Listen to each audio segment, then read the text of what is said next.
Welcome everyone to our webinar today, Parenting During Periods of Uncertainty and Unrest. We're so excited to have over 1,900 people registered to participate with us today.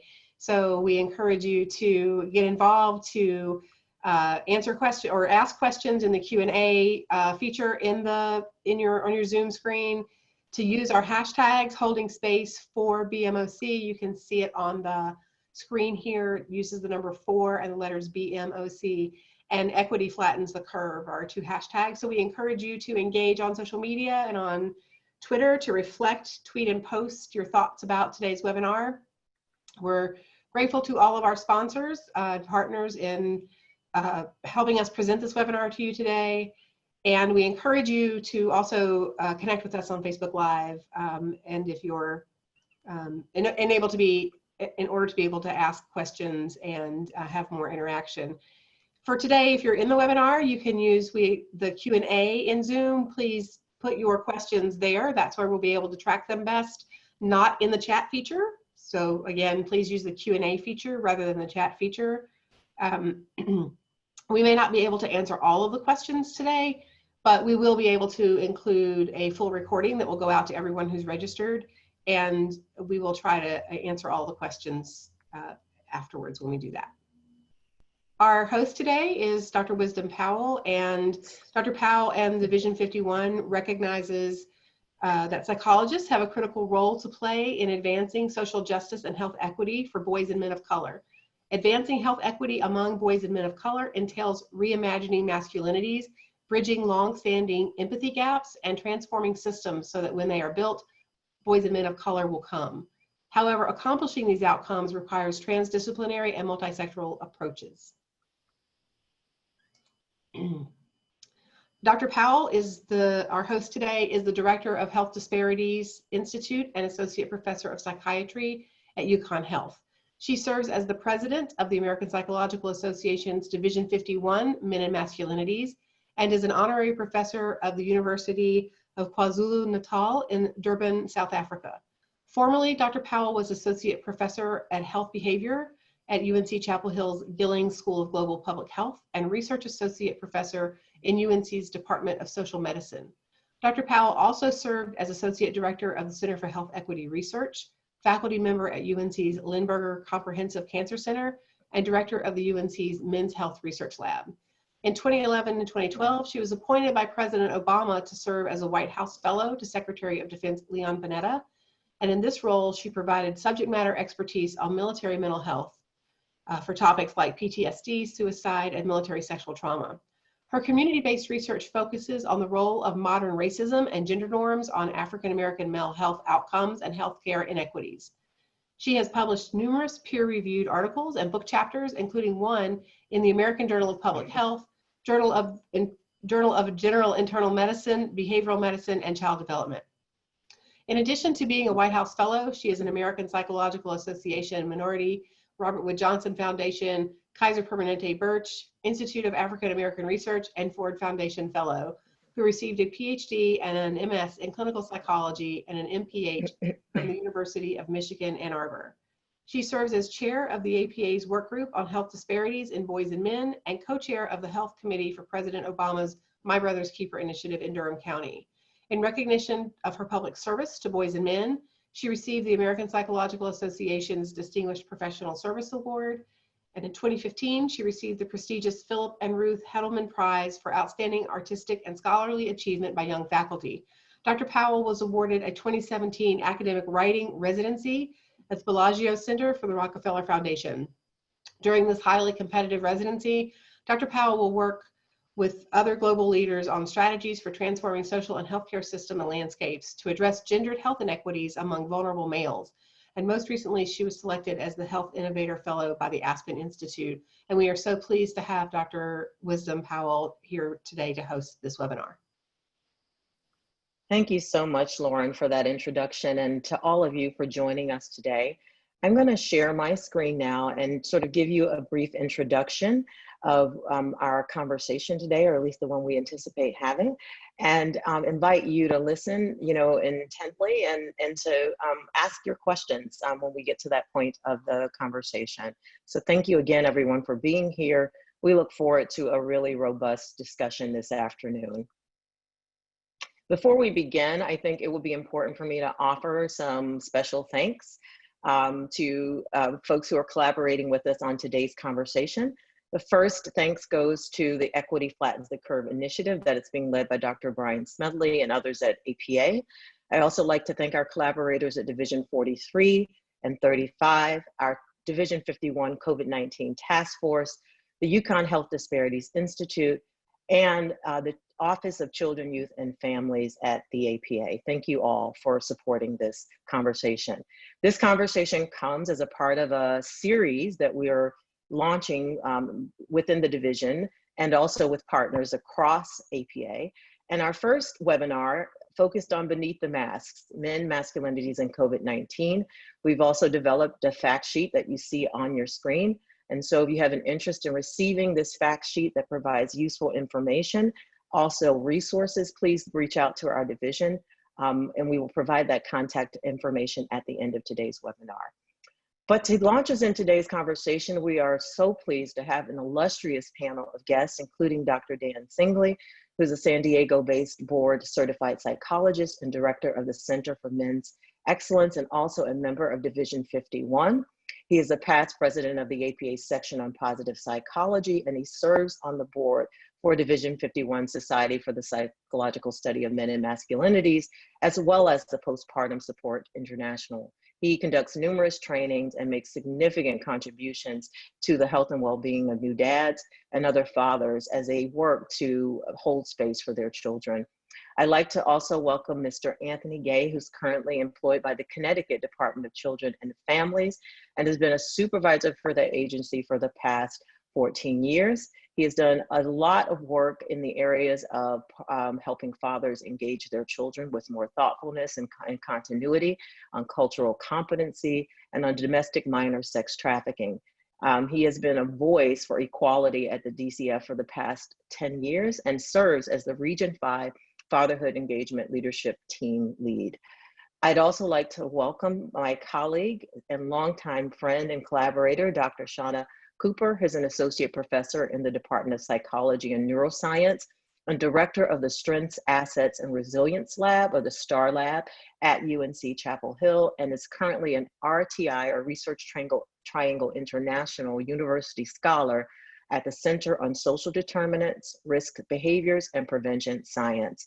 Dr. Cooper has published numerous publications in the areas of father-child relationships and explores questions like how race experiences affect well-being and health, the cultural context of parenting, and community-level risk and protective factors. She's been awarded a number of prestigious honors, including that from the National Science Foundation. Also, would like to welcome Dr. Chuck Hollister, who's a licensed psychologist in private practice and CEO of the Missouri Psychological Association. He has built a strong relationship with Missouri's regulatory agencies, which leads decisions about the state's Medicaid program, especially the program as it relates to funding psychology interns. Dr. Wendy Williams is the president of the APA's Division 35, the Psychology of Women, and the professor and dean of the School of Education. I believe I think Mills College is the place where she serves, but she works on the development, implementation, and evaluation of school and community-based health and educational interventions. She is doing profoundly important work on relational aggression among Black women in academia, and also working to advance scholarship that creates a better trajectory and well-being for Black girls and women. This is all of the contact information for the panelists that are participating in this panel discussion today. We invite you especially to connect with folks on social media. So I have their social media handles lifted up here, and Mr. Gay can be reached by email at the email address listed on this slide. We will provide this detail at the end of our conversation, but I'm putting it here in case you have the desire to tweet something that you heard that spoke to you or that you think you want to share with others in social media. So please feel free to use these handles throughout today's conversation. So let's get right into what we're here to discuss. I'm going to just lay out the foundation for our conversation, and then we're going to move right to our speakers who will each provide some context and insights on issues facing parenting during periods of uncertainty and unrest. And then we'll move to a Q&A where we'll take some of your questions and hopefully launch into a collaborative discussion. To start us off, I just want to talk a little bit about what I think parents need to know about racial trauma and radical healing during uncertain times. Certainly, we all recognize that COVID-19 has significantly altered our social and healthcare landscapes, such that we're seeing disproportionate risks of COVID-19 related disparities in Black, Indigenous, and people of color. We know that there are higher death rates, that BIPOC individuals are more likely to live in viral hotspots, and have higher rates of employment loss and a higher number of essential workers. We know that COVID-19, is elevating adverse mental health conditions among US adults, but also disrupting academic achievement and learning opportunities for the millions of students who are missing classes now because of the COVID-19 pandemic. It's important to recognize also that while sheltering in place during this pandemic, our children are also bearing witness virtually to upticks in racialized violence, which has significant implications for their socio-emotional competence, creating what we're calling a syndemic, where we see the dueling pandemics of COVID-19 and racism altering people's well-being and outcomes. Some have described the COVID-19 pandemic as a trauma pandemic in the making. So the question for us today is, how are the children? Let me tell you how I think they are based on data that we have seen emerge, not just during the pandemic, but before the pandemic actually started. We were already bearing witness before the pandemic started to upticks in suicide among Black children. To make this plain, we have lost children like Gabriel, Rylan, Nigel, and Mackenzie, all children who were standing at the proverbial ledge, waiting and hoping that adults would rise up to meet them at their highest intentions for healing. We know that racism is persistent in our nation. We don't need to have a conversation, I hope, about the fact that we're not quite post-racial, and the implications of this persistence of racism are quite pronounced for our children, limiting opportunities for upward social mobility, also impacting and increasing risk for trauma. The American Psychological Association recently produced a profoundly important special issue documenting all the ways that racism can produce trauma symptoms and responses, including thinking about the ways that racial trauma can impact learning and academic performance. We also know that there are gender differences in trauma response, and that's why I'm so excited to have scholars on this panel who can talk about the differential ways that these issues may show up for children who are male and female. We know that women and girls embrace trauma in very different ways and often are impacted by superwoman schemas that require them to project strength, suppress emotion, to show up in spaces and take care of the world, even while they're trying to care for themselves. Important things to think about when we try to mount responses or strategies to address these in our children. We also know boys are receiving a lot of messages about how they should shoulder on, muster up immense strength and displays of invulnerability in the face of insurmountable traumas. There are also significant systems level gaps in our capacity to listen and respond to the distress signals that our children receive or send us, because largely we're adultifying them. We're assuming that they are more adult-like and less innocent in some cases. Especially, we see this occurring among Black women and girls. We see this happening for Black boys too, in ways that suggest that we see them as adults even when they are children. This has implications for how we respond now during the pandemic and afterwards. It is creating a case for and a need for radical healing. Now, radical healing has been described and discussed by many scholars in the fields of medicine and psychology, but the case I'm going to make today, as we discuss how we're going to rise up and meet our children at their highest levels of intention for healing, is how do we develop systems that move beyond simply helping our children cope with some of the issues they're facing towards ones that might help our children to heal, grow, and thrive. And it's with those introductory remarks that I invite our first speaker to come forward and to share with us some of their scholarship, practice, policy-related work that is directed towards helping parents during this time deal with some of the issues I've lifted up and some that they'll tell you about in their presentations. Thank you so much for listening. We look forward to hearing from this illustrious panel of scholars.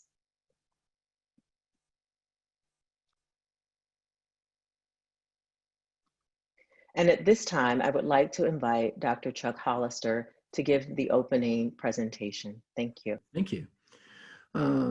Somebody want to put my slides on the screen real quick? You know, I spent a lot of time the last few days simply talking to, next slide, please, talking to parents. During my career, I've spent it working in kind of high-end situations.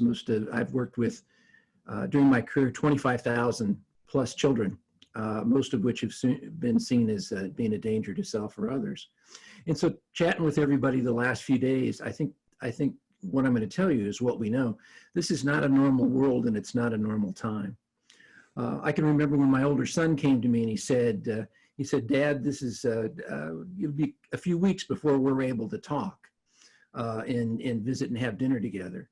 That was in March, and we haven't had dinner together because he wasn't able really to take it in how serious things had changed, how COVID had just permeated everything in our life. So as I was out talking to folks, people said to me, everything seems to take 4 or 5 more steps than it did before. One of our local schools had 80 high school football players placed into quarantine. What if your son's one of them? What do you do when he comes out of quarantine? Does he get to play football? You've got to decide. Do I send my child to school or do I keep her home? What's the right thing to do? Because I want to do right by my kids. One family I talked to had a 5-year-old daughter, and she came up and she said, Daddy, I want a friend. And yet she's in quarantine. What do you do about that? How do you make that work? How do you not feel guilty about that? Several parents talked to me about how their go-to support has evaporated. Many people got their support at work, being around folks, but now they're not around folks anymore. They're quarantined. A lot of folks used to have friends over or family over, and they can't do that today. So again, they're isolated. They don't have that kind of natural support that we always have had. One person commented to me that our natural rituals have just dissolved. Just simple celebrations that we've had are more and more difficult and stranger than they've been before. Virtual birthday parties instead of the kind of the exciting, crazy birthday party where you run around the house and make a lot of noise and have fun with all of your friends. I think one of the stories that was most true was somebody who said to me, we don't even know when we're upset. They talked about how that they had this really heated argument about the dog getting onto their couch. And while it was all escalating, suddenly it occurred to them, wait a minute, this isn't normal for us. And they realized they were just simply overwhelmed as a family. Next slide. So a lot of folks are just not sure about how to protect their families and give them that normal growing up that they want. A lot of them are struggling with apathy and procrastination. Depression is at an all-time high in our country. It's about 3 times higher than normal right now. They find themselves thinking, I don't care anymore. They find themselves putting things off and not even noticing that they're doing it. For none of the folks I talked to describe this problem, but I think we all know that it's there. We cope with those, whatever we used in the past to cope with, we do it more intensely now. And if you were somebody who turned to drinking, that becomes a real problem in this day and age. One of the other problems we have is just simply the health disparities and economic disparities that go on. In one of our metro areas, one of the poor areas of town is where we had the largest outbreak of COVID. Where was our largest testing centers? In the more affluent areas. And these are just kind of the realities that we're facing every day. It's not a normal world and it's not a normal time, and we're not quite sure when it's going to change. And so anyway, next slide, please. So what I've put up here, and you'll be able to look at this later on, is simply think of a list of some of the solutions that you might use just simply to get through the moment, ways that you can improve your coping. And so I would invite everybody, just even in this moment, to take a simple breath and to practice breathing on a regular basis. It's one of the most important things you can do. And be sure to reach out to all those people who love and care about you so that they can be part of your support system. And go very, very easy on yourself at this particular time and place, because it's hard. It's hard for every one of us. And if you feel like you can't handle it anymore, go get some therapy, because one of the most wonderful things that has happened in recent months is that we've really opened up the telehealth field. One of the things that I got to do that I was really, really happy about was we had a lot of folks in our St. Louis area in Missouri getting their medical care there from Illinois. And after COVID hit, they couldn't travel to St. Louis to get help, and yet our licensure laws wouldn't allow our therapists in Missouri to provide care. And so I was one of the people who worked with the licensure boards in Illinois to open that up. And we were able to get about 3,000 patients help because of that. So take advantage of that. Take advantage of that. So anyway, I want to thank everybody. As we get in our question and answer, we'll probably come up with lots of solutions for what's going on. But, you know, the fact that you've all reached out for help, that you're here today, I'd say that you're likely to be very successful in coping with what's going on.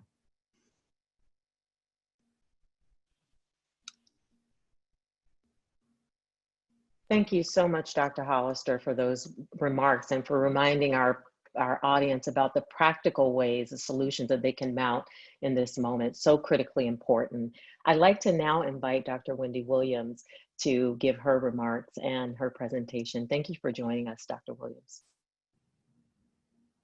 I'm glad to be here. I'm just going to get my screen shared so that we can get going. I want to say, just as we're getting started and as I'm transitioning, that, you know, I really took to heart the opportunity and the importance of being able to speak directly to parents. And to acknowledge that while there may be a good number of psychologists on this call, excuse me, I'm sorry, I'm having trouble sharing. Yikes.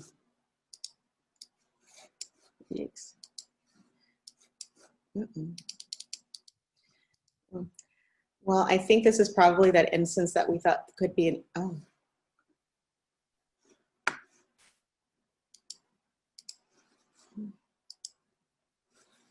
Oh my God, it just froze. No worries. Why don't we, from our side, show your slides, and then we can just give us the signal when you want us to move forward. Okay. Well, this will be fun to do. My screen, everything has frozen on my end, so I wonder if I should dial out and call back in, or if we should just move forward for time's sake. But I'm happy to just continue forward. I won't know necessarily which slide you're on. That's okay. Why don't we do this? We'll give you a moment. We are all in a virtual world, and we understand how technical difficulties are part of the new reality. Okay. Why don't we give you a moment to reset? And why don't we ask Dr. Singley to go next? Thank you. No problem. And while Dr. Singley is coming forward with his presentation, I still want to remind people to continue to put your questions in the Q&A box, and we will answer those questions in real time if we can. If not, we will be returning to them at the end of our presentation. Thank you. Dr. Singley. Thank you. First, are you all looking at my PowerPoint presentation, or an odd mishmash of windows? I'm actually not seeing your slides yet. I see Dr. Williams's notation on the screen, but if others can see them, it might just be me. Oh, I can see. Okay, audiences are saying they see the PowerPoint. Thank you all for letting us know. Okay. Yeah, thank you. As I say, tech issues are the new traffic, and I'm no exception. Let me just say, I'm thrilled to be able to take part in this presentation. It's so important and so needed, and I'm humbled. So I'm Dan Singley. I am a psychologist in San Diego. I do serve on the board of directors of the American Psychological Association's Division 51, the Society for the Psychological Study of Men and Masculinity, of which Dr. Powell is, of course, our president right now. And her presidential initiative of holding space for boys and men of color it could not be more timely. I was reflecting as preparing for this that that many of the Black and brown men that have been hurt and killed in racist incidents that are getting a lot more attention these days, a lot of them are dads. And some of them are fathers of infants and toddlers. And that's relevant here because that's very much what my focus is. So I focus on parenting, but in particular, I focus on early fatherhood, psychosocial transition, what I call the, from dude to dad. And so I sort of see fatherhood, and in the parenting, I particularly in the early parenting process, I'm very, very focused on looking at these dads. In fact, when I saw the title of this, parenting during periods of uncertainty and unrest, I was like, yep, that's pretty much the period around the birth. So of course, it's gotten heightened with COVID and illustrating more about racism and racial justice. So one point that I wanted to quickly cover, I'm not going to do an academic talk here so much, but I did want to talk quickly about the role of implicit bias, which has gotten a lot more coverage lately, as well as what my colleague in Division 51, Joel Wong, calls prototypicality. And the idea is stereotypes, basically, like ways that we cut mental corners and try to make sense of the world, sometimes without even being aware. And this is directly relevant here in that oftentimes when we think about the parenting of infants and young babies, we're thinking about the gestational parent, typically female identified persons, moms, right? And usually, of course, like other aspects of masculinities, it's under construction and getting better, but oftentimes we sort of think of as the fathers as in the background, and in that way tend to be less likely to focus on the fathers in the perinatal period spanning, conception, birth, conception, pregnancy, birth, and the postpartum.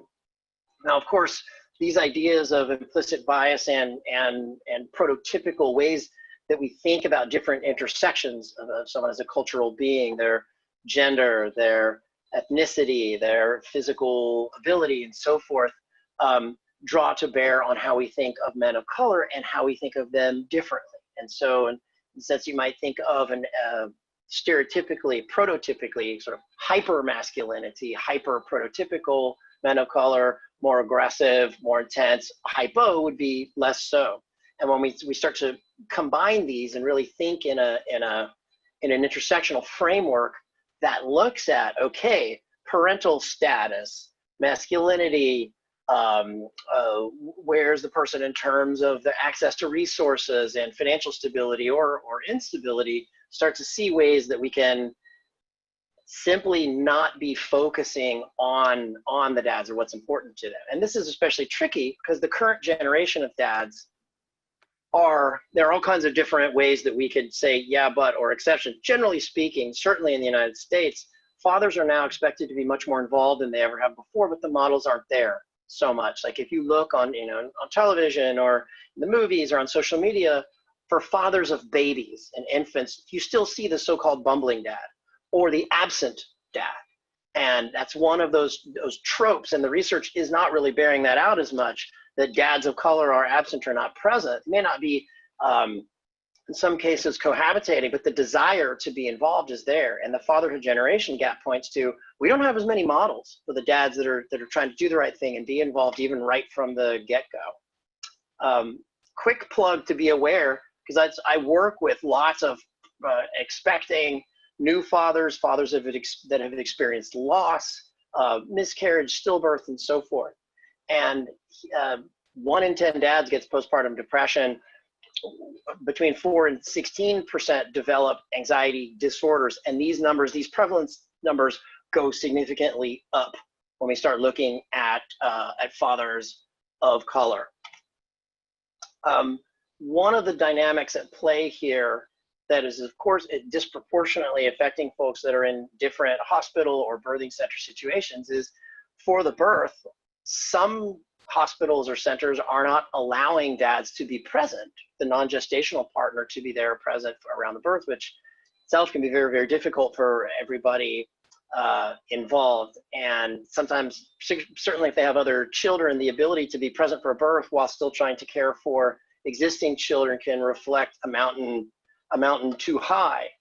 And directly relevant here to fathers of color, I see over and over and over again, not just traumas from family of origin, but as Dr. Powell made reference to these generational traumas, historical traumas, and a way that I see this play out clinically over and over and over again is fathers from, say, Native American fathers or Latino dads or African American dads who themselves have experienced racial aggression, microaggression. They've talked to their parents about it. They know about belonging to a group that has been oppressed and has been marginalized, with the awareness that I'm a man being taught to protect and provide and be that crazy dude and powerful and all that. And I'm about to bring a life into this world and I can't protect him from that. And so this historical trauma piece is one that a lot of times the dads I'm working with, they may not have the words for it. They don't quite know how to describe it, but it's so salient. And feeling neglected, feeling pulled out of the process at a time when society is telling them and they want to be more involved. I have experienced this as a key aspect of some of the traumas that they're experiencing. Really quickly, my team has an ongoing research project looking at fathers' involvement with their infants, and we recently completed a study looking at Latino dads here. I'm in San Diego, I'm bilingual, I work with Latino dads a lot. And one of the findings that we had is that for these dads, experiencing higher levels of frustration, which most of us, but certainly folks here who may be experiencing higher levels of awareness of racism, disempowerment in the form of access to resources, limited mobility and freedom, high levels of frustration and these lower levels of partner support and distress were actually predictive of a different kind of father involvement. So it's not just we're all stressed and these Latino dads are like checked out on their kids, but providing a kind of involvement, indirect care, taking them to daycare, taking them to the neighbors, taking them to the park, helping to arrange for medical care to the extent that they can. So that flies in the face of that these Latino dads are checked out, not doing so well. Last thing I want to say is I've had the privilege to be able to see different organizations. Now I do a good amount of consulting around organizations that want to involve fathers and Black and brown dads that are starting to look at how can we really see the vulnerabilities, the needs of the people that we're working with. And so for those folks who do that kind of consultative work with organizations, helping the constituents, the people that they serve, to really feel seen and to have a voice in what you offer, super, super important. Also, I work with a number of immigrant dads, and not just Latino immigrant dads, but of South Asian descent, certainly from Latin America as well, who have been here and have a sense of being othered. I don't fit in. People look at me, they think I'm ugly, they don't, like lots of thoughts along these lines, some of which are based in very understandable experiences they've had. Well, seeing some of these dads go out and take part in social media campaigns and feeling the support, going out physically into the streets and taking part in protests and seeing all the support for African Americans, for people of color, that there is a real intolerance for this. I've been privileged to have a number of conversations with friends as well as patients of mine that said, for the first time, I really feel that support. I really see it. I saw the person, I had the conversation. And so I'm certainly not trying to downplay it, but I am looking at one thread that's running through this experience that's helping these Black and brown dads to have a sense of comfort and confidence as they move ahead. So I'll pass the baton here. Thank you so much, Dr. Singler. You've given us so much to think about, and we're so excited about all the ways that you're serving fathers and their children as boots on the ground. We often don't talk a lot about how important it is to have that presence, and we're especially just grateful for all that you're doing. We're also happy to have Dr. Williams back, and I know as someone who has experienced those kind of technical difficulties during the middle of a presentation, it is not pleasant.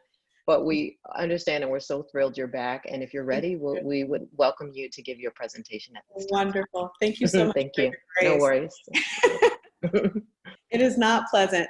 One of the things that I was thinking as I was getting started with you all is to really speak to the importance and how grateful I am to be able to speak to parents and to talk directly and to sort of merge the educational spaces alongside our psychology field. I subtitled the work that I would present today and talk about being the precarity and preciousness of parenting Black children, as I was asked to think about girls, but I think about girls and boys all the time, and what the experience is for Black parents to be supporting them.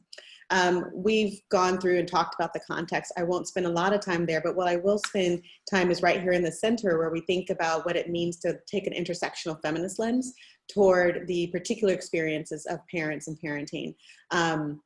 And I think it's spot on that I came right after Dr. Singley, because there is something very important for us to sit with in terms of the Black life, the brown life, the Indigenous life that parents feel charged to protect, and also at the same time feel nervous or unsure of whether or not they actually can protect and hold the vulnerability of their children and their children's lives in the context of what it has become very clear an anti-racist, a racist, anti-Black and white supremacist society, and what that means for rearing young ones who are coming up.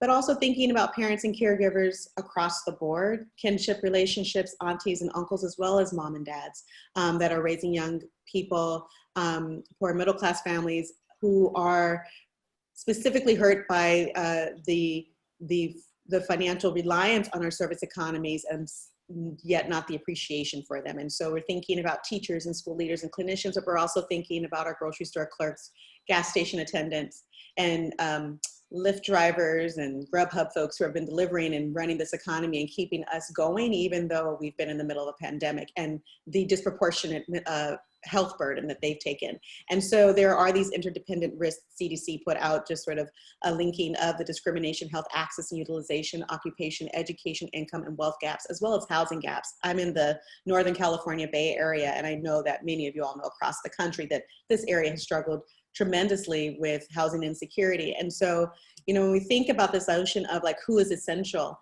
and what does it mean to be essential, and what does it not mean to be deemed essential, sometimes that word around the work that folks do feels sort of contradictory to them, to me, and how that sits alongside the reality of lives mattering and who matters. And so when we're thinking about children and the intersection of their psychological health and well-being and that of parents, which is entirely important for children, that mom and dad and grandma and grandpa and auntie and whomever is in their ecosystem caring for them right now, that they are mentally healthy and well, predicates the health and wellness of that child. And that's one of the things that we are coming to learn and know right now. I want to really speak to, as a dean of a school of education and one who prepares teachers and the teacher leaders and educational leaders, to think about what it's meant for our kids to be at home, what it's meant for our children to be at home for now over 6 months, and for parents and caregivers who have taken the primary responsibility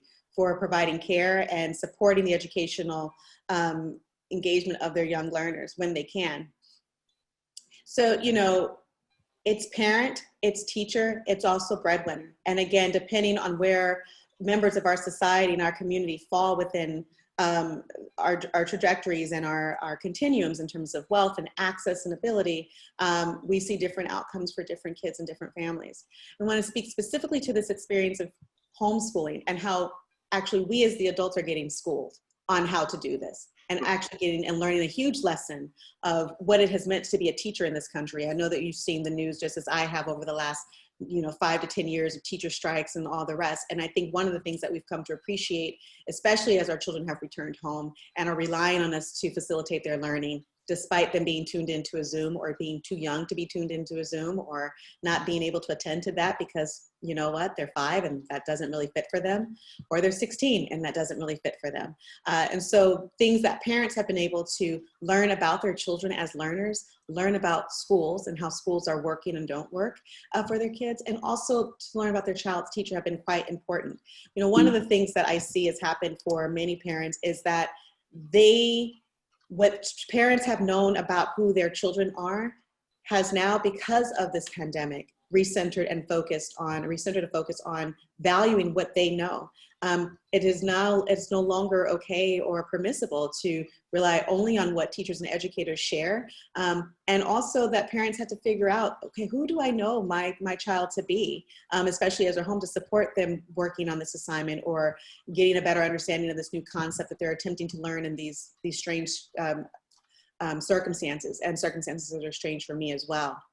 And I think that this is a very important thing. It's been highly stressful, don't get me wrong, but it's also been, I think, an important moment for parents to reclaim their authority and their role in the learning of their children. And so while bringing schooling into the home via digital spaces as we are using today has increased the surveillance within homes of students, and I would say sometimes to a negative effect, right? We've been able to sort of take a deficit-minded approach to thinking about how certain homes are operating, whether or not we're requiring young people to turn on their screens or their cameras or not. And also really what we're seeing is sometimes how poverty manifests to create instability and dysfunction that is challenging for young people and families, and the ways that schools have been respites. We are also seeing the ways that parents are allowed to see what their children are subjected to, good or bad, within a school context. And again, bringing in what they know and have learned about who their child is to make sense of that. I don't know if you all have seen this. I am a Twitterer, and so I do follow some of these stories. It helps to keep me current. And most recently was a mother who watched a teacher speak negatively, I would say, about George Floyd. Her child, I don't know their racial background, but they appear to be of non-white descent, of color. And essentially what the teacher had said was that George Floyd should not have been honored. And so the class was having a conversation about that. And this mom, these are just quotes of what she said to this teacher. But what she did was interrupt that class space. He wasn't, asking, are you saying he wasn't supposed to be honored? Are you saying this because you're white? You're talking about this to my kid. This feels like an ignorant and disrespectful conversation. And ultimately, the choice that she made, that I've interrupted because this is Zoom, right? And this is streaming into my home and I have a right, and I'm seeing this. I'm assuming she's just probably walking by a room or through the kitchen, wherever the kids are located doing their work, and heard this happening. And the one thing that I thought about this is that, there are so many instances where young people are in school and educational spaces where parents don't see what's happened, and where kids may or may not have the language or a way of processing and articulating what they've experienced. But this mom was there. And I think about then what that added burden is for parents of young people, particularly of Black, Indigenous, and people of color, raising their children within an anti-Blackness, white supremacist society and cultural context. And the additional lens and lessons that they are engaging. This is a music video. I happen to love Janelle Monáe, and so she has a new video that was out. And one thing that struck me was that she did a twist on the doll study that we know so very well, wherein this child, instead of choosing the white doll, chooses the Black doll. And I want to underscore what that means in terms of parents having active space in place to be engaged in the educational context of their young people, because that is an ultimate lesson that that they have, and an ultimate responsibility that they have in their parenting. I'll add and just say here that it's time now for a new, or I would say a rather remembered advocacy of our educational spaces for our young people. And when I think about what we would offer and add to parents, it's nothing new. It is certainly owning and taking full authority and authorization around what you know about who your child is and what you're learning about them as a learner as they're home with you. And really thinking about what that means. We've all been talking about getting back to normal. I don't know if that's necessarily where we want to get back to, given what we know about how our systems have functioned and worked with disparate and disproportionate burden, educationally, health-wise, criminal injustice as well. But thinking about what they've always learned or been learning and hearing about who their child is through parent-teacher conferences and all the rest, and what they're learning and knowing, become really important advocacy tools for them to then take into conversations moving forward on behalf and with teachers to support and, I would say, conspire with educators toward their child's excellence. And so there are just a few things that I think, again, they're not brand new ideas, but I would like to, articulate maybe a reinforcement of, number one, talk to your child. Even when you think that they don't have the words to explain what has happened or what they're thinking about is going on, who they understand themselves to be as a learner, as a thinker, in a classroom space, in the classroom and learning community in relation to their teacher is incredibly important for how they then sit in a classroom or in an educational space and prepare to learn. And also not to be afraid to talk to their teachers. Now, I know that this one parent on Twitter, that was an extreme example. And I do think sometimes that extreme examples are important to underscore, us taking our roles and to engage. But more than anything, that there is an incredibly important partnership between parents and teachers that I think has been relied upon more heavily during the time of the pandemic, as teachers have had to rely on parents to facilitate learning at home, and parents have had to rely on teachers to understand what it is that they're trying to convey and teach in these spaces. I also want to underscore the importance of exploring options beyond the classroom or the school where your children are. There are many options.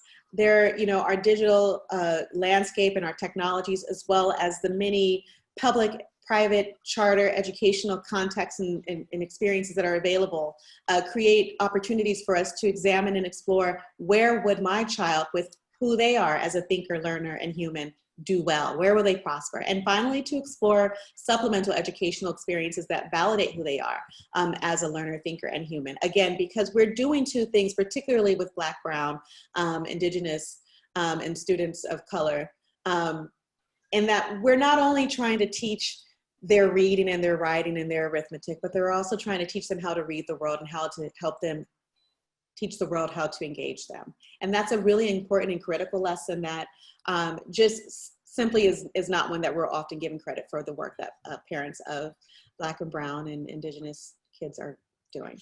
So I'm gonna discontinue sharing and pass on to the next. Thank you so much, Dr. Williams. You've given us so much to think about, but the thing that sticks out for me of the many brilliant things you shared is this need for remembered advocacy. I often talk about the fact that racial unrest and COVID-19 have really torn apart so much of our communities, of our children's sort of normal day-to-day environment, and we need to put back together that which it has torn apart, meaning to remember. So that just really stood out to me. I just want to thank you for that. And with those remarks, I want to bring forward Dr. Shauna Cooper, who will speak to us next. Thank you.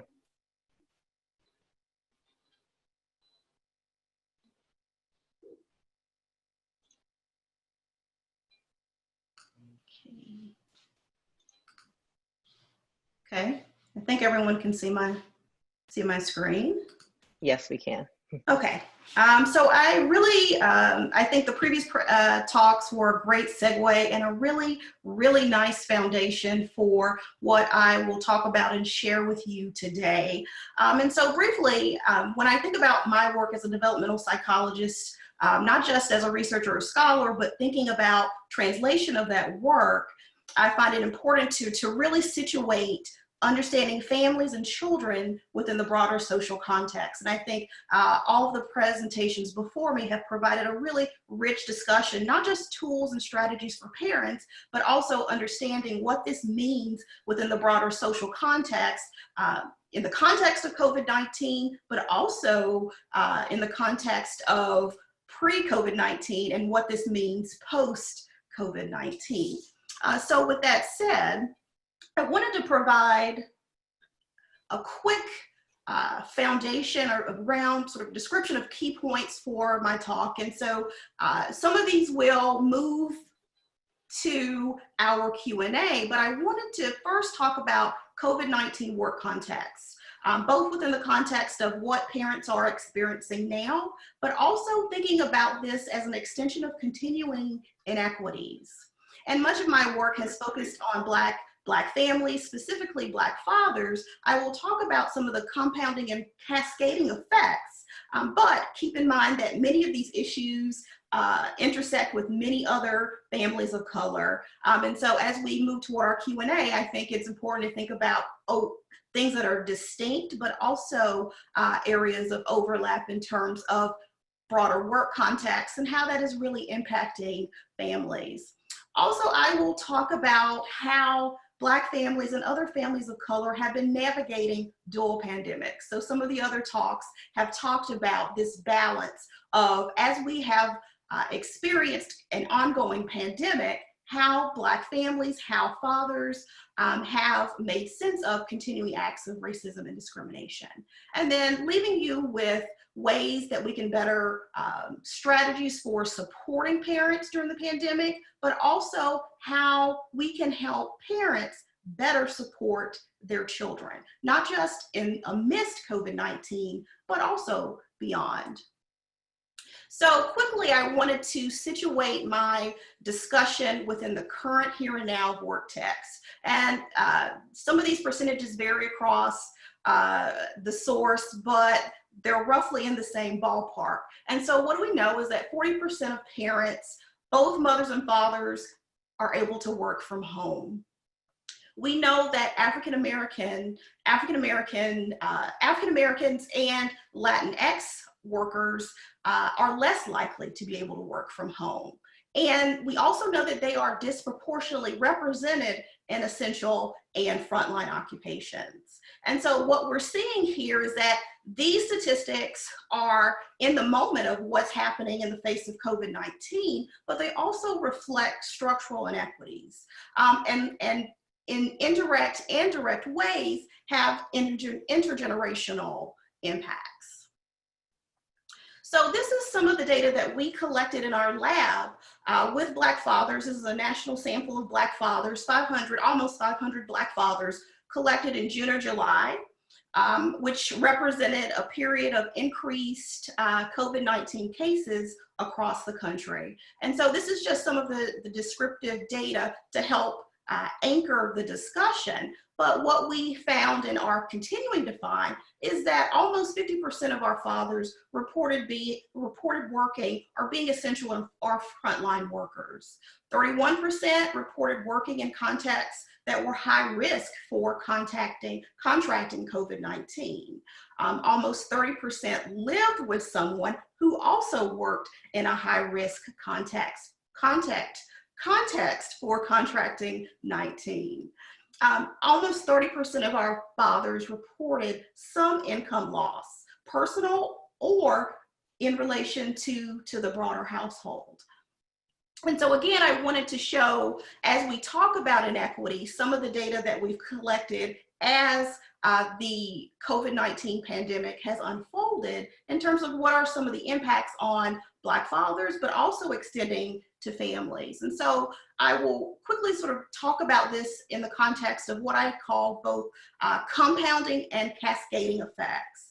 And so work context in the literature, what we're also finding in some of our own work is that these work contexts have been related to increased health risk, whether that is physical health risk or increased mental health risk, as well as economic challenges. And so we see that some of the inequities that have existed before COVID-19 have intensified. And quickly, when we asked our fathers regarding to report on their COVID-19 diagnosis status, 34% of fathers in our sample, and again, thinking about this in June and July, reported a personal COVID-19 diagnosis. And 21% reported that a close relative, so close relative being their child, their partner, or their parent, had been diagnosed. And so again, thinking about these work contexts and work characteristics and what they mean for Black families, but also extending it generally to families who have been in the workforce as COVID-19 has continued to unfold. And so again, thinking about this, I know the larger literature talks about this as spillover, but we are truthfully in a moment of cascade. So I think, given what we know in terms of how some of these are having impacts on the work life of parents. And so thinking about that with respect to increased stress, increased role strain, I think, very vividly about some of the first faces that we saw in the media who were victims of COVID-19 were African-American men and women, as well as other men and women of color. And many of them were in frontline and essential positions. And so thinking about role strain, and so I think I can talk a little bit about that in the Q&A, but the role of role strain as it relates to choices in terms of employment.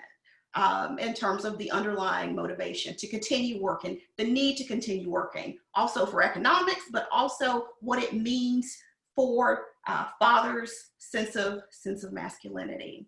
And also thinking about shifting social support systems or the loss of social support systems.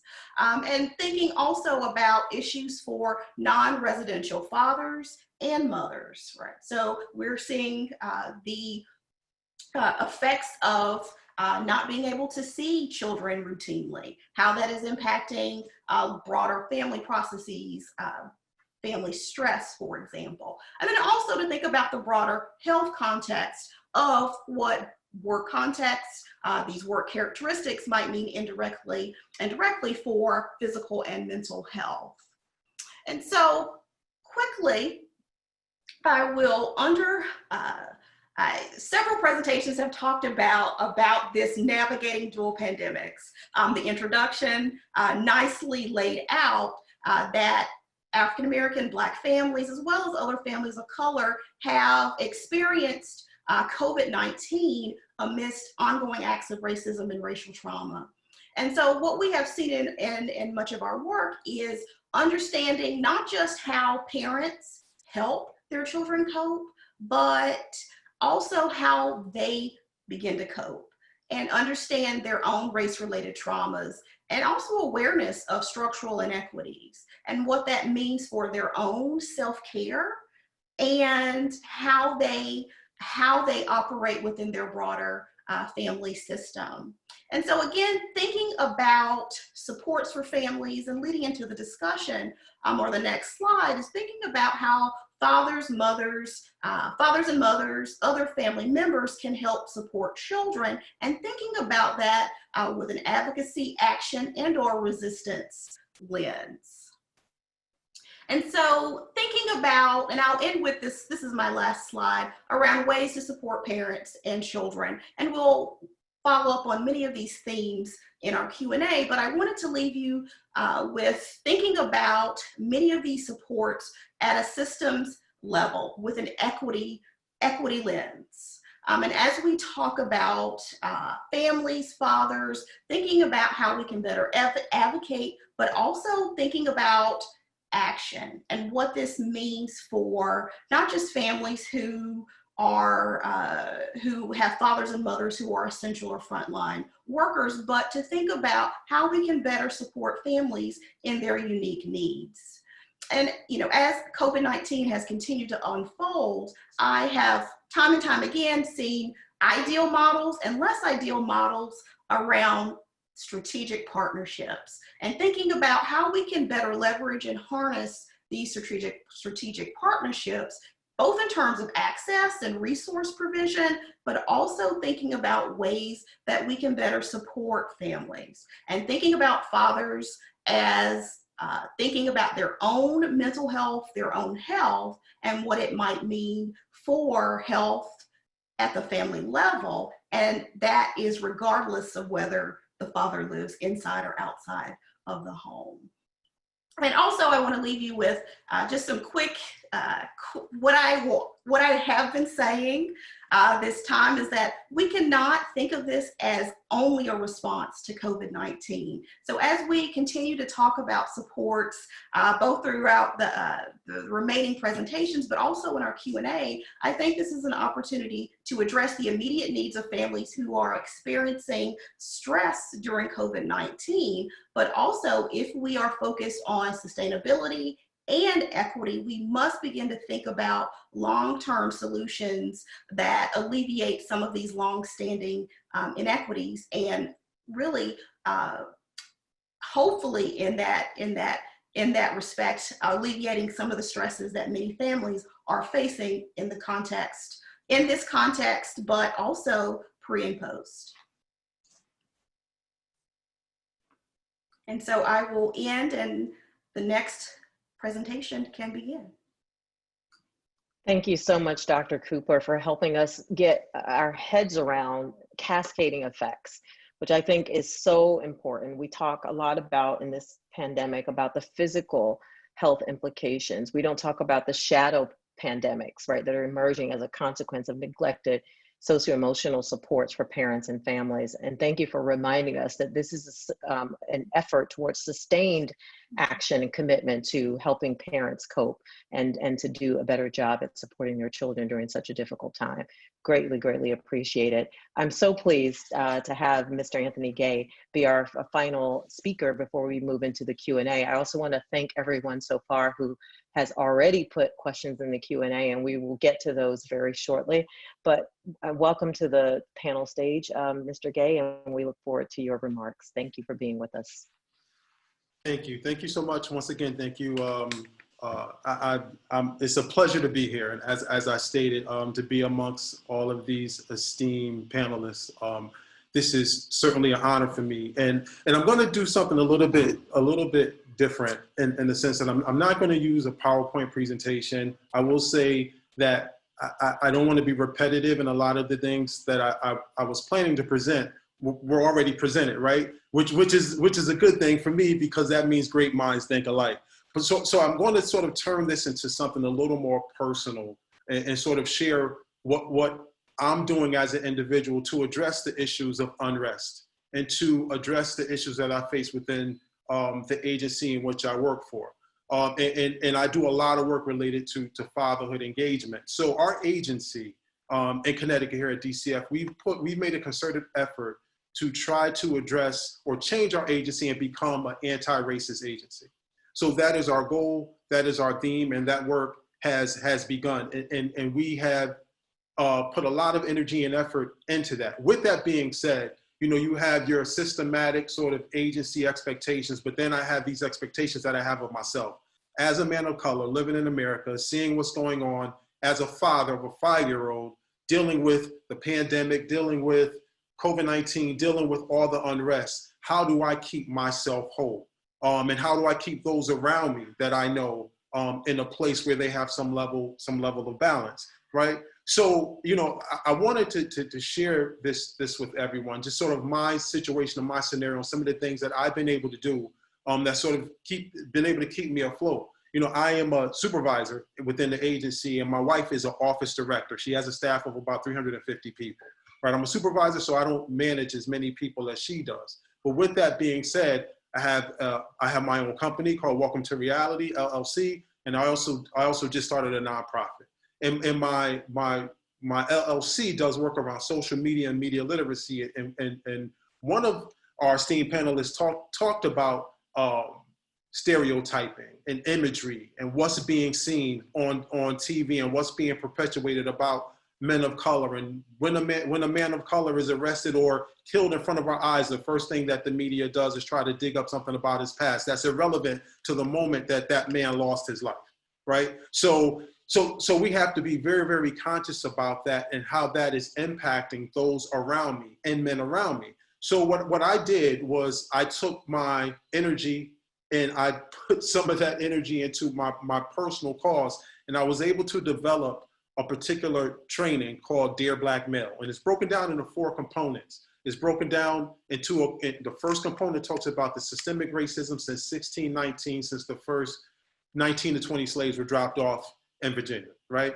The second part of that training talks about the personal experiences that men of color, particularly men of color, face on a day-to-day basis in terms of systematic racism and oppression. The third portion of that talks about how the media, from the inception of media, has portrayed men of color. And that's very, very prevalent because that can shape the lens, that shapes the lens of how people see things. So when you think about people in positions of authority, if you don't have any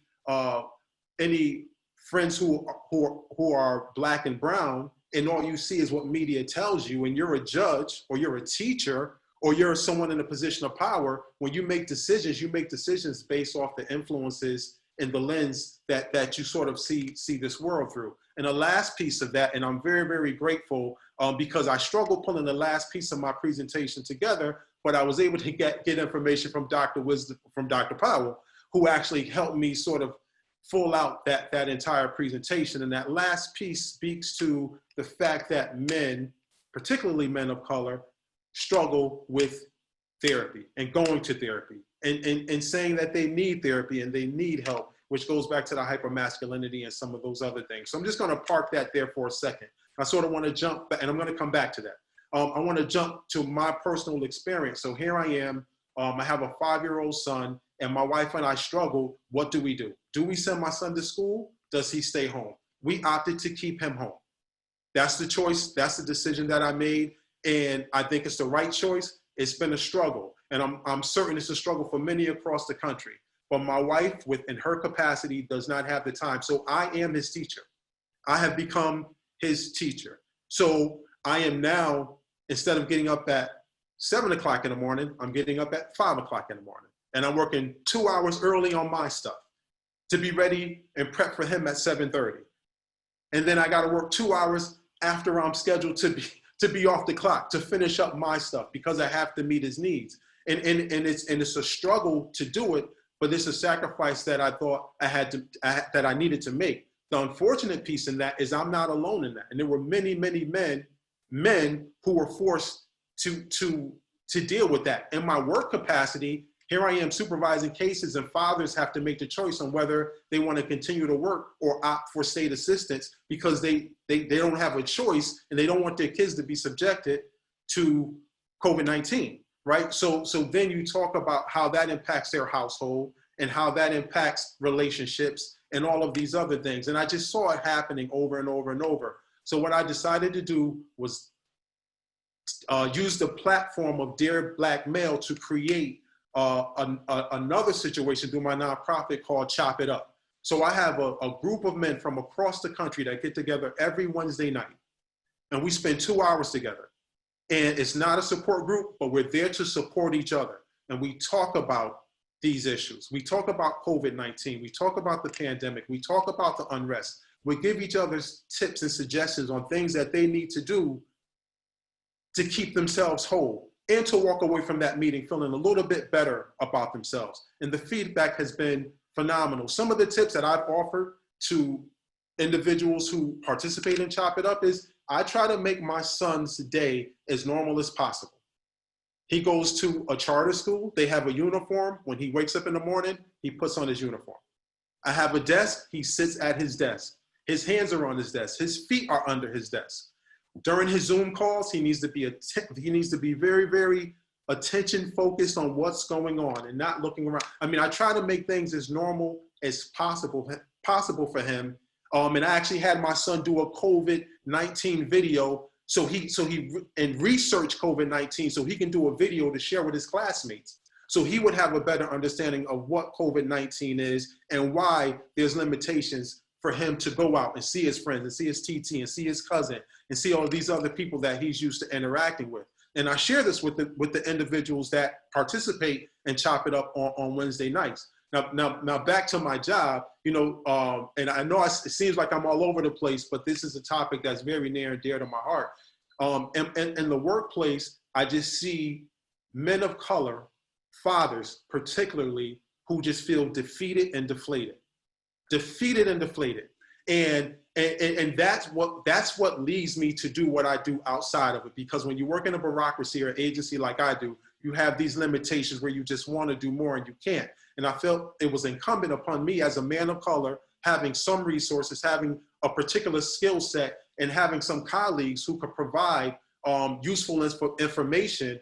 I took advantage of it. And I haven't asked. One of the things we do during Chop It Up is we reach out to individuals like panelists who are actually on here today.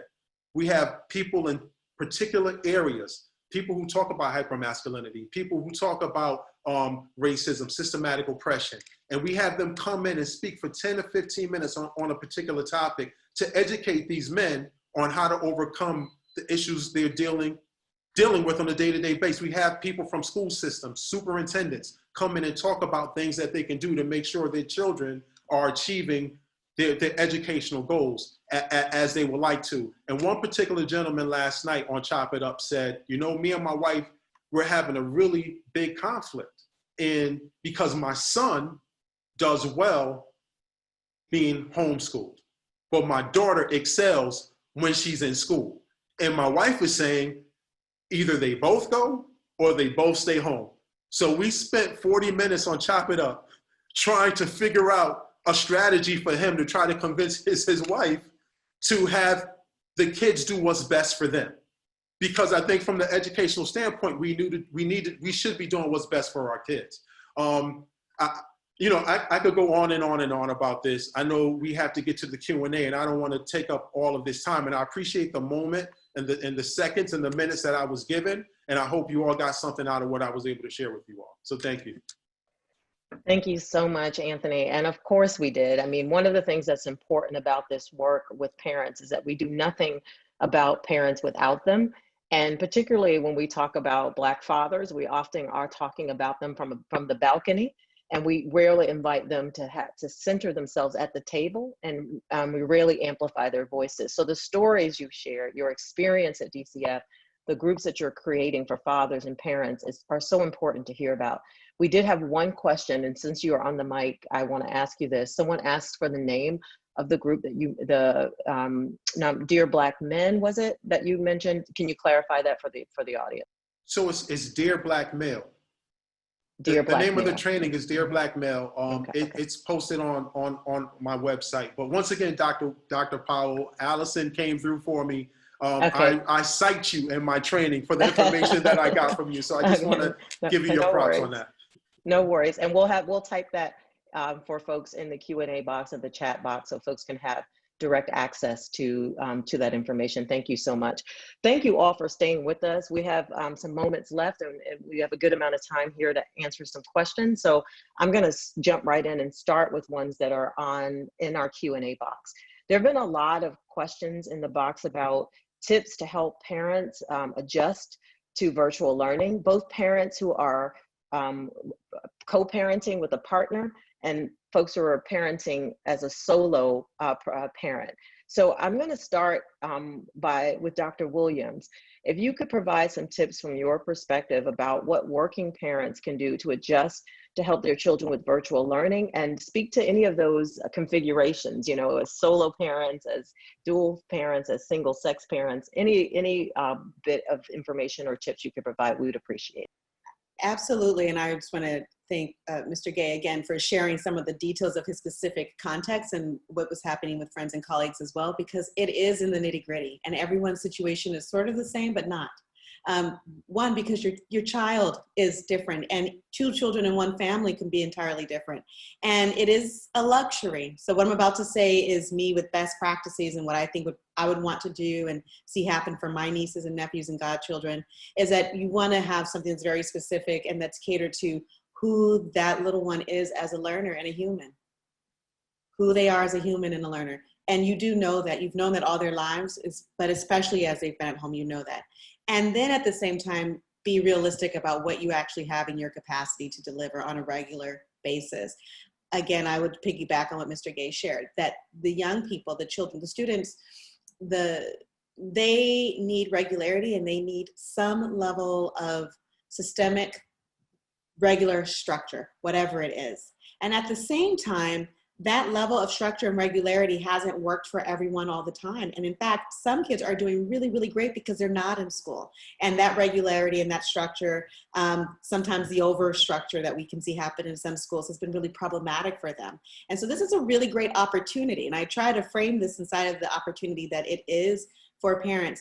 I would say too, that parents need to figure out what their schedule is with their kids. And some parents, whether you're home with a partner and your children, or you're home on your own with your kids, or you have to leave because you're an essential worker and you're putting your care of your kids with someone else during the day, being very clear about what the expectations are in that schedule. And I would say, please don't be shy about being a bit dogmatic about that, because the children really do need to know that they can depend on the regularity of whatever it is going to be. Kids have really enjoyed reconnecting with their classmates, even though it's online, because they miss them, and social emotionally they need to engage with people their age. They miss their teachers. The mental health of their teachers has also been compromised because their teachers love them and they miss them too. And so having these spaces and ways in which that can happen is really important. I would say though that we all haven't gotten the memo around the fact that this much screen time all day is not good for any of us, and really be thoughtful about the types of learning capabilities that your child has, as well as the limitations they will have around attention and what could happen to their learning and attention restores and capacities with this type of learning, right? Like, this is not a normal situation. I think Dr. Hollister mentioned that in his slides, this is not normal. It's not normal. So while we typically send children to school for 4 to 6 hours a day, not now, we don't do that. And we have to think about other ways of breaking that up. I would say I'm just gonna respond to 2 other questions that I saw in the Q&A since I'm here, and then I'll be quiet. With teenagers and mental health and depression and anxiety, you need to get them outside. There's not a whole lot that they can do, but what we do know is so incredibly important, and it's for kids and it's for us, is that we need to move. We need fresh air. I'm in Northern California right now. Fresh air is not something you can take for granted, but when the air quality is good and you can get out and take that walk, take walks with them. This is a great time to be talking to them, and you need to be talking to them in as much as you can. And the last thing to think about with coaches and all those other adults who are sort of in the educational, social, emotional ecosystems of your kids, they all miss your kids and your kids miss them, and they miss the socializing and the group experiences they were able to have there. It may not be safe, depending on where you are, to get together and have the group experiences around soccer or things like that. And then again, maybe it is if the kids put on gloves and wear a mask and they're just kicking the ball, maybe that's just fine for a little bit.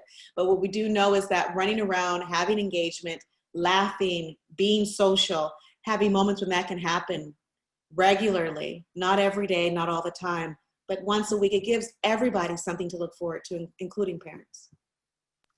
Thank you so much for those robust responses, Dr. Williams. You really did help us clear up a lot of questions in the Q&A, so we really appreciate it. And I'm sure our audience does too. I want to ask Dr. Singley, there's a question, and it kind of dovetails with a couple of questions in the Q&A about fathers who are, now co-parenting from a distance and fighting to be in their children's lives and facing challenges even now with being involved, even in the midst of COVID-19. We often don't talk about father rights and the opportunities that they have to engage and what we can do to support them. And I know you do this work most predominantly in your work with fathers. So can you speak to those issues? So is the question how to be involved? What advice would you give to fathers to increase their sense of advocacy and agency and being involved? And then, any other practical suggestions would be appreciated. Well, it starts with everybody, just to have the realization that involving the fathers, even when we're talking about newborns, infants, babies, toddlers, it's super important to have them involved. There's scads of research support, the developmental outcomes for the children themselves, but also for the dads themselves and their mental health. And so just one key point is don't let that be a blind spot. Like, don't assume like, oh, it's COVID. COVID throws up yet another series of barriers that will make it harder, significantly harder for folks that have financial disadvantages, who are experiencing other kinds of barriers. Like, top level, just recognize they're important. Second is for the dads that kind of need to hear it. One of the ways I like to frame this is we talk about, if you ask your average dad who's becoming a dad, like, what do you think it means to be a father? They'll tell you protect and provide, right? Like, that's fairly foundational in certain ways. There's a lot more to it, but I like to meet fathers where they're at and say, okay, so check this out. Lots of research supports this point. If you provide the healthiest version of yourself directly to your baby and to your partner, if that's what the family constellation allows, you're actually providing something far more important once you get beyond providing for basic needs. And I'll use this. I really like what Anthony had to say about dads and mental health, because they'll push back and be like, no, I can't take the time for me. Like, I got to be there for them. I got to be there for them. And I always say, cool, like, be there for them. But that's the strength that you're taking too far, so that you're not going to be able to provide the healthiest and best version of yourself. If you need to go talk to somebody, a friend, a colleague, somebody in your religious community, like, it doesn't have to be a shrink. Like, I'm happy to talk to you, but do what you need to do to get that healthiest version of yourself that you can, and then try to be with them as much as possible. And for us to realize that paternal involvement is a lot more than just kicking a ball. Like, that's not what you do with an infant. It's being around, it's providing a presence, and it really starts with trying to have as good of a relationship with the mom or with the gestational parent as you possibly can, like that's something that you are doing for that child. So I'll shut up now, but believe me, I can keep going on that one. No, that's really, really important. And I think that providing that level of insight to parents about what they can do actively helps to remove that sense of complexity around the process, but also, I think fathers and mothers who are in those kinds of arrangements feel stuck sometimes and not really knowing how to move forward. And you've really helped. I want to pivot a bit, because there was a question here, Dr. Cooper, that I think you could answer. I could probably add something, but I'd love to hear your point of view on this. Because of your role as a developmental psychologist, someone asked, what are some of the ways that the transmission of intergenerational trauma affect the well-being and development of children? I know you have lots of experience in this space, so I just want to give you an opportunity to respond. Thank you. So I will try, this is a complex answer to a very complex question, but, I think it's, what I often say is that parents in the moment find out how complex those traumas are as they, as they're parenting. And so some of those, a lot of the work I've done is focused on families of color, and some of those are racial traumas, but some of them also are around their own experiences with their own parents. And so, those have been, very real issues as fathers make sense of their role as fathers. And so some of that is both rooted in the father that they have, and so making sense of that in the context of their own fatherhood. And so those are some ways. I often say is that people will, there are a couple pathways, there's actually several pathways, but, kids will often say, I want to be like my parent if I can. They're a great parent. Or when I'm a parent, I don't want to do anything like my parent, or I want to be this kind of parent. However they situate themselves is that context has shaped how they see their role as parents. And so thinking about that in a trauma, with the trauma lens, is that there are various ways in terms of how parents make sense of themselves, their efficacy around parenting. We see a lot of fathers who say, I'm not sure how to be a father, or I don't know if I'm doing this right. And so those are just, that's just a couple of ways that we see it impact their parenting. A lot of sort of the stress, the work stress, we see that come out in terms of just their level of patience. And so some of our fathers, so a lot of my work is with fathers who have older kids. And so we often talk about that there are resources, relatively so resources for fathers with younger children, but as children are older and need very specific things, sometimes our fathers will say is that, I don't necessarily know who to ask, or they're wearing my patience thin. How do I increase my level of patience? And so sometimes those are the sort of pathways that we see some of those stresses, those intergenerational traumas sort of work its way into sort of the familial fabric.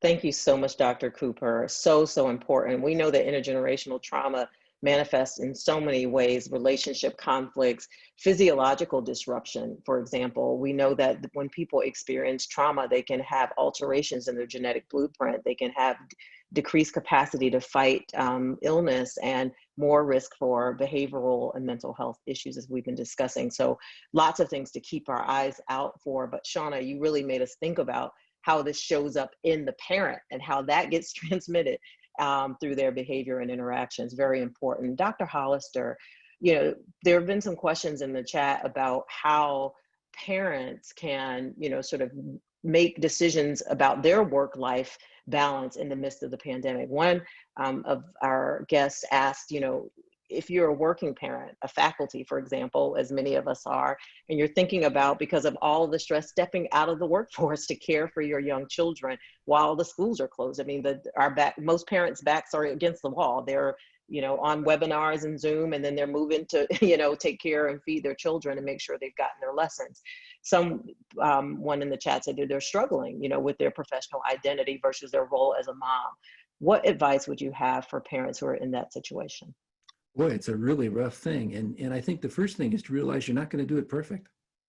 This is one of those situations where you just hope that you're good enough, but you're never going to be perfect. As soon as you think you need to be perfect, you've lost the battle. There's just too much ground to cover right now. What I do think, Dr. Williams was speaking before about the importance of routine and a schedule, keeping kids on a schedule so that they know what's going to happen first. Kids don't need you necessarily to be there just every second of every minute of every hour. What they need is for you to be dependable. And part of the way that you're able to be dependable is to create a schedule and a structure that they can depend on, that they understand. Anthony was talking before about how he set up a kind of a school room in a sense, and that was different than home life in a way. That was the moment where we're going to do school. And there's a little more, when you're doing that, you're not the child's friend necessarily, you're their instructor. There's a little more distance there than what would be the case. And so I think the thing is to recognize you can't be perfect about it, but make sure that you're dependable, make sure that you have a structure, make sure that there's a routine, make sure that, as Dr. Williams was saying, you get kids outside and you get them some exercise so they have a way of releasing their tension. Because they're just not going to release their tension all the time in words. And if they are, you're probably not going to like the words sometimes. So find ways to make your small world as normal as possible, but understand you're just trying to do it so that it's good enough, so that it's not going to be perfect. Is that a little bit in the what you're looking for, Dr. Powell? First of all, phenomenal response. Absolutely. You touched so many pointers and you've given our viewers so many practical ways that they can normalize what is absolutely not a normal situation that we're all living through. I do want to, honor the time that we've been together. It's now almost at 6 o'clock when we're supposed to end. There are lots of questions remaining in the chat. I will just let's do some rapid fire responses. Someone in the chat asked about what can parents do now to deal with the multiple stressors of being in a sandwich generation. And I think this is a question that comes up a lot. People are caring for their parents, their children, and now having to care for themselves. Many of us have had loved ones who have been affected by COVID-19, and that disrupts all the family ways that people function. And so I think that the most important thing I would say is that you have to care for yourself. And I'm not saying that this is more important than caring for your family or loved ones, but the adage, if you put on your oxygen mask first before you help others, I think as parents, we have to give ourselves permission to actually take care of ourselves so that we can be there for the people who need us most, our children and our parents who are on the other side of that sandwich. I also want to, end with just a couple of thoughts about resources or sort of instructions about resources that we'll provide. This video will be made available online, both at the Vision 51's website, at the UConn Health Disparities Institute site, and also an APA site. So at that time, we will also post some resources folks were asking about in the chat. What are resources people can avail themselves of to help support them through this time? I also want to acknowledge all the teachers and educators who are in the Q&A asking about what we can do to support teachers during this time. I think that's also really important for us to keep top of mind. We will also try to drop some resources on the posted video site. But to end our conversation, I think I would be remiss without asking this question from everyone, and I'll do a rapid fire round robin on a really tough question. So let me just say that up front. Many parents are asking about the bearing virtual witness to racialized violence and the distrust that children are feeling around police and how that's raising their anxiety. I'm wondering if you could all offer at least one or two words of advice, hopefully one, to parents who are watching, teachers who are watching, co-parents, social fathers and parents and mothers. What can they do to support children during this particular time with those kinds of unique anxieties? I'm going to start this off with Mr. Gay. Why don't you weigh in here first? So I would say briefly, I think it's just really talking to them, doing a check-in, seeing where they are, gauging where they are, talking to them at a level in which they can understand, and just really reassuring them that you're there for them if they need to discuss or talk about issues, and that they should talk to you about the issues and what they're feeling and not hold it in and get information from somebody who may not provide them the right way to go, who might send them in the wrong direction. As parents, hopefully we would hope that our kids will come to us and be able to know that we give them information that's going to help them sort of survive in these times. Because I've had to have some of those conversations, and they've been very, very tough, but necessary. Yeah, and I think, thank you so much, Anthony. I think it's also important for us to recognize that the responses we're giving now, while we're focusing in on Black, Indigenous, and children who come from communities of color, we're not suggesting that these sets of advice or resources won't work for all children, because actually all of our children are bearing witness to this violence and have questions about equity, about justice and fairness, and may also be experiencing some of these anxieties. Dr. Cooper, what would you add to the conversation? So I would say something similar is that, talk to your kids in ways that are developmentally appropriate, and that, give them a space. So Anthony mentioned doing check-ins, and sometimes it doesn't mean a long conversation where you're hashing out all the nuances and specifics, but sometimes kids just had to have someone listen, or to work through some of the thoughts that they're having around some of the issues. And so I would say is, whatever your child is willing to give, be ready to respond. I also tell parents, and sometimes this is where it's harder for them, but sometimes being silent around it and sort of not talking about it can really exacerbate things. And so however challenging it is for parents, I think it's an opportunity to, allow children to have a space, and also to channel it. So to go to a protest, or to, make up a petition, whatever will help that child feel that they have a voice and that they can create change in their space in the world. Thank you so much, Dr. Cooper. Dr. Hollister. Oh, I think, kind of like what Anthony was saying, being a good listener is just absolutely critical. And I think everybody kind of supports that idea. And so much of it, kind of like Dr. Cooper was saying, is age dependent. The only piece I'm going to add is that I do think that in this day and age, you need to be coached on how to handle authority figures. Because I think that a lot of kids get themselves into situations where they get into conflicts that they don't need and don't want, and you don't want for them. And so I think walking them through what I think is almost a crisis situation is pretty valuable in this day and age.